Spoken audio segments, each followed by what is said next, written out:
जय हिंद मित्रांनो. आपल्या Shivarth D classes या यूट्यूब चॅनलला मी सर्वांचं स्वागत करतो. आपण या व्हिडिओमध्ये टी परीक्षा या संदर्भात महत्त्वाचं परिसराभ्यास आणि सामाजिक शास्त्र या बाबतीत आपल्याला आगामी परीक्षेत अशा स्वरूपाचे प्रश्न असणार.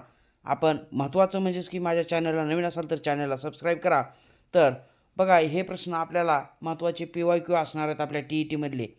तर नक्कीच आपल्याला हा व्हिडिओ मार्गदर्शनपर ठरणार आहे. तर मित्रांनो, यापूर्वी 2 वेळेस TET एक्झाम पास होण्याचा आणि 3 वेळा टेट एक्झाम देण्याचा अनुभव पूर्ण वापरून आपण महत्त्वाची माहिती पाहत आहोत. तर बघूया आपण या ठिकाणी पहिला पॉईंट आहे महत्त्वाचा, की सागर जलाची क्षारता मोजण्याचे उपकरण कोणते? हायड्रोमीटर. त्याच्यानंतर राष्ट्रपतीच्या निवडणुकीमध्ये मतदान करणारे सदस्य कोणते असतात? अशा स्वरूपाचा प्रश्न आपल्याला विचारला गेलेला आहे. तर लोकसभा, राज्यसभा यांचे निर्वाचित सदस्य, विधानसभांचे निर्वाचित सदस्य, दिल्ली, पुदुचेरी, जम्मू काश्मीर विधानसभांचे निर्वाचित सदस्य. म्हणजेच लक्षात घ्या, 8 केंद्रशासित प्रदेश आणि या 8 केंद्रशासित प्रदेशामध्ये जर आपण विचार केला तर दिल्ली, पुदुचेरी आणि जम्मू काश्मीर या 3 ठिकाणीच आपल्याला विधानसभा पाहायला मिळते, या 3 केंद्रशासित प्रदेशामध्ये. त्याच्यानंतर पुढचा पॉईंट आहे महत्त्वाचा, जागतिक स्थान निश्चिती प्रणाली, ज्याला आपण GPS म्हणतो मित्रांनो, ग्लोबल पोझिशनिंग सिस्टम म्हणून याला आपण या ठिकाणी लक्षात घ्यायचं आहे. या संगणकीय नकाशा प्रणालीमध्ये प्रामुख्याने कशाचा वापर करतात? अक्षवृत्त व रेखावृत्त याचा वापर होतो. पुढचा पॉईंट आहे महत्त्वाचा, मंगळयान हा भारताचा महत्त्वाचा उपक्रम कोणत्या नावाने प्रसिद्ध आहे? तर मॉम, मार्स ऑर्बिटर मिशन. मग लक्षात घ्यायचं आहे की मंगळावर जाणारा भारत हा जगातला पहिला देश ठरलेला आहे. आणि मंगळाला आपण काय म्हणतो मित्रांनो? तर लाल ग्रह म्हणतो. तर पुढचा पॉईंट आपण बघूया या ठिकाणी. महत्त्वाचा आहे, काही आंतरराष्ट्रीय संघटना दिलेल्या होत्या आपल्याला आणि त्यांच्या जोड्या जुळवा या संदर्भात प्रश्न होता. तर थेट आपण योग्य जोड्या काय आहेत त्या आपण पाहणार आहोत. तर एक, युरोपियन संघ ब्रुसेल्स या ठिकाणी मुख्यालय. बघा, महत्त्वाचं म्हणजेच की बेल्जियम या देशामध्ये आहे ब्रुसेल्स. 2, जागतिक व्यापार संघटना जिनिव्हा स्वित्झर्लंड या ठिकाणी. 3, सार्क काठमांडू नेपाळ या ठिकाणी. 4, आसियान जकार्ता इंडोनेशिया या ठिकाणी आहे. त्याच्यानंतर पुढचा पॉईंट आपण पाहूया, कोणत्या वनस्पतींना वनस्पती सृष्टीचे उभयचर म्हणतात? तर ब्रायोफायटा या वनस्पतींना वनस्पती सृष्टीचे उभयचर म्हणतात. म्हणजेच की या वनस्पती आपल्याला अगदी जमीन आणि पाणी अशा दोन्हीही ठिकाणी येताना पाहायला मिळतील. त्याच्यानंतर तडित रक्षकाची वैशिष्ट्ये कोणती? तर तांब्याची लांब पट्टी असते. त्याच्यानंतर तांब्याच्या पट्टीच्या वरच्या टोकाला भाल्याप्रमाणे आग्रे असतात. महत्त्वाची वैशिष्ट्ये आहेत. पुढचा पॉईंट बघूया आपण, रक्तपेशी व पशूंचे रेत टिकवून ठेवण्यासाठी खालीलपैकी कशाचा वापर होतो? द्रवरूप नायट्रोजनचा वापर होतो. लक्षात असू द्या, MPI द्रवरूप नायट्रोजन. द्रवरूप ऑक्सिजन मित्रांनो, रॉकेटमध्ये इंधन असतं हे द्रवरूप ऑक्सिजन, आणि द्रवरूप नायट्रोजन वेगळं आहे, लक्षात घ्यायचं आहे पॉईंट. पुढचा पॉईंट बघूया आपण, मादक पेय निर्मितीसाठी कशाचा वापर होतो? तर फ्रुक्टोज, ग्लुकोज, सॅक्रोमायसिस किण्व याचा वापर मादक पेय निर्मितीमध्ये होतो. प्रश्न हा विचारलेला आहे मित्रांनो. पुढचा पॉईंट बघूया आपण, गरम केलेले तूप थंड झाल्यावर घट्ट होणे हा कोणत्या प्रकारचा बदल आहे? तर भौतिक बदल आहे. आता पुढचा प्रश्न खूप वेळेस आपल्याला विचारलेला आहे विविध सरळ सेवेमध्ये आणि आपल्या TETमध्ये सुद्धा विचारला गेलेला प्रश्न आहे. मनुष्याला ऐकू येणाऱ्या ध्वनीची वारंवारता किती असते?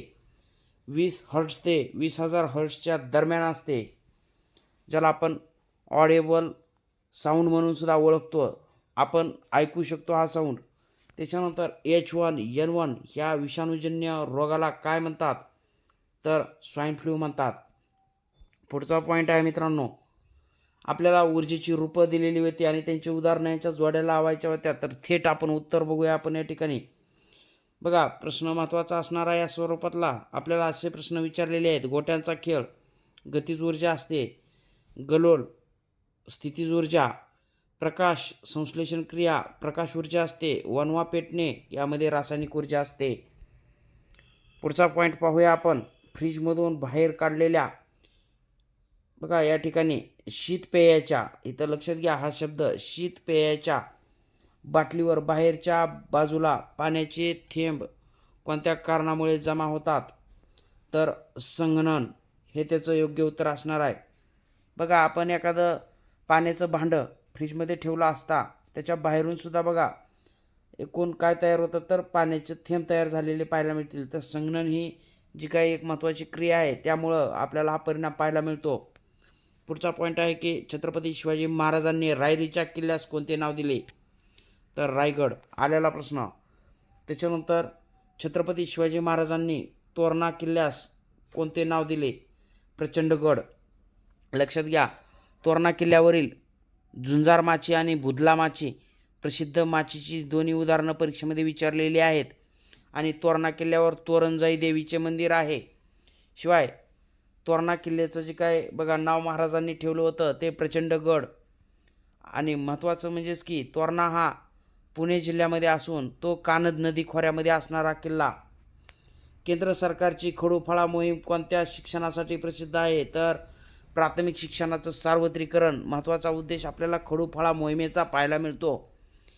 तर पुढचा पॉईंट आहे मराठी भाषेतील पहिले वृत्तपत्र कोणते? दर्पण नावाचं वृत्तपत्र, जे की 1832मध्ये आचार्य बाळशास्त्री जांभेकर, मराठी वृत्तपत्राचे जनक आचार्य बाळशास्त्री जांभेकर यांनी हे दर्पण सुरू केलेलं आपल्याला पाहायला मिळतं. त्याच्यानंतर पुढचा पॉईंट आहे संत नामदेव महाराज यांच्या बाबत योग्य विधाने. मित्रांनो जे की आपल्या महाराष्ट्रातील असणारे प्रमुख संत आहेत त्यांच्यावरती प्रश्न पाहायला मिळतात वारंवार. तर बघूया आपण संत नामदेव महाराज यांच्या बाबतीत जे काही योग्य विधानं आहेत.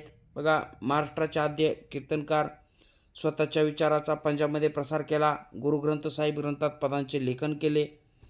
IMP पॉईंट आहेत मित्रांनो आणि हमखास परीक्षेमध्ये विचारले जातात. त्याचबरोबर लोकसभा सभागृह कोणत्या प्रकारचे सभागृह आहे किंवा लोकसभा हे कोणत्या प्रकारचे सभागृह आहे? तर कनिष्ठ.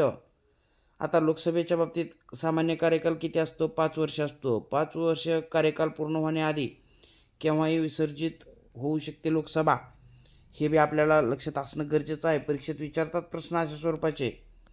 त्याच्यानंतर पुढचा पॉईंट बघूया आपण ग्रामपंचायत सदस्य म्हणून निवडून येण्यासाठी वयाची किती वर्ष पूर्ण असावी लागतात? म्हणजे ग्रामपंचायतीचं जे काय उमेदवाराचं वय आहे ते किती पूर्ण पाहिजे? तर 21 वर्ष पूर्ण पाहिजे.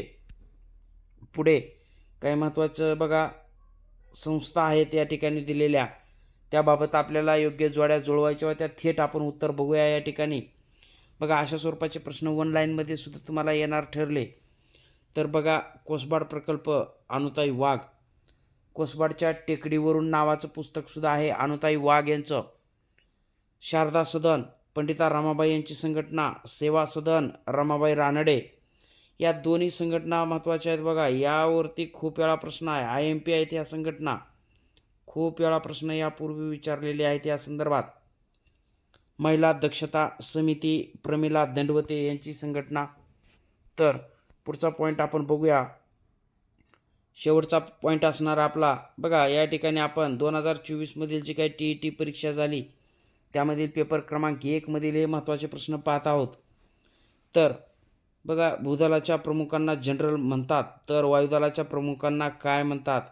एअर चीफ मार्शल म्हणून ओळखलं जातं. लक्षात घ्या अशा स्वरूपाचे प्रश्न आपल्याला विचारले जातात. तर आपण माझ्या चॅनलवरील जी काय पाठीमागची जी काय प्लेलिस्टमधील व्हिडिओ आहेत ते सुद्धा सर्व पहा. आपल्याला नक्कीच याचा फायदा होईल.